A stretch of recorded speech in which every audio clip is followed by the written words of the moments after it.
আসসালামু আলাইকুম viewers, welcome back to Tania's kitchen. আজকে নতুন একটি রেসিপি শেয়ার করার জন্য চলে এলাম। আজকে আপনাদের সাথে শেয়ার করব কাপ পুডিং। ওভেনে এটা তৈরি করে দেখাবো। চলুন তাহলে মূল রেসিপিতে চলে যাই। এই কাপ পুডিং বানানোর জন্য আমি দুটি ডিম নিয়েছি। ডিমগুলো ছিল রুম টেম্পারেচার, মানে ফ্রিজে রাখা যাবে না। ফ্রিজে থাকলে আগে বের করে নেবেন।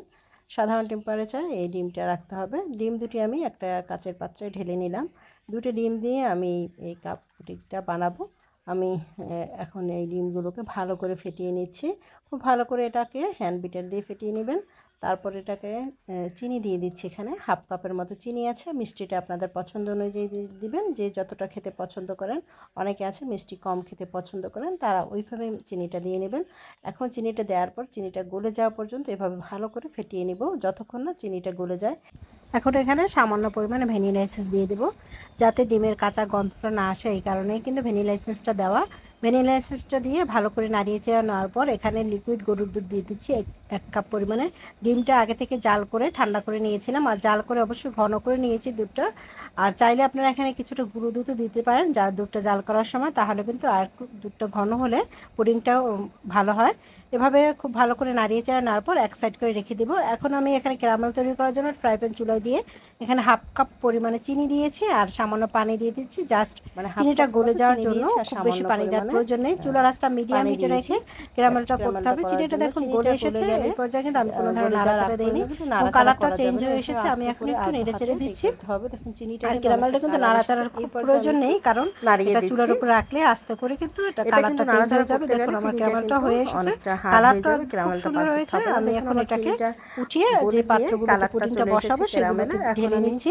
যে পাত্রে বানাবো এটা কিন্তু ঢালার সময় সাবধানে ঢালবেন। আর এটা কিন্তু অনেক গরম থাকে, এজন্য কিন্তু হাত দিয়েও ভিতরে দেখা যাবে না, তাহলে কিন্তু হাত পুড়ে যাবে। এভাবে বাটির ভিতরে দেওয়ার সাথে সাথে কিন্তু এটা সেট হয়ে যাবে।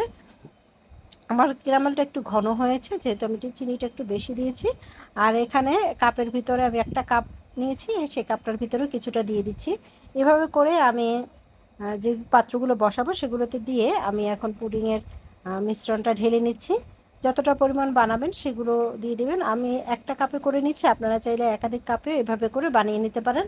এখন পুডিং বানানোর জন্য আমি ওভেনের ট্রেটা নিয়েছি। ট্রের ভিতরে আমি কিছুটা গরম পানি এভাবে দিয়ে দিচ্ছি। যেহেতু পুডিংটা কিন্তু গরম পানি মানে পানিতেই ভালো হয়, এই জন্য ট্রের ভিতরে পানি গরম করে ঢেলে দিয়ে তারপর আমি বাটি কাপগুলো বসিয়ে আমি ওভেনের ভিতরে দিয়ে দিব।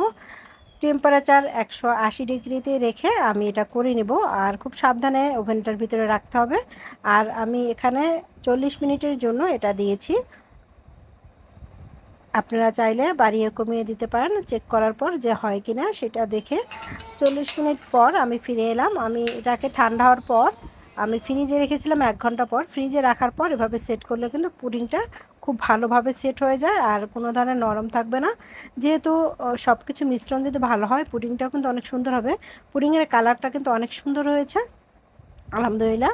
আমি একটু কেটে দেখিয়ে দিচ্ছি, আপনারা বাসায় এভাবে ট্রাই করতে পারেন।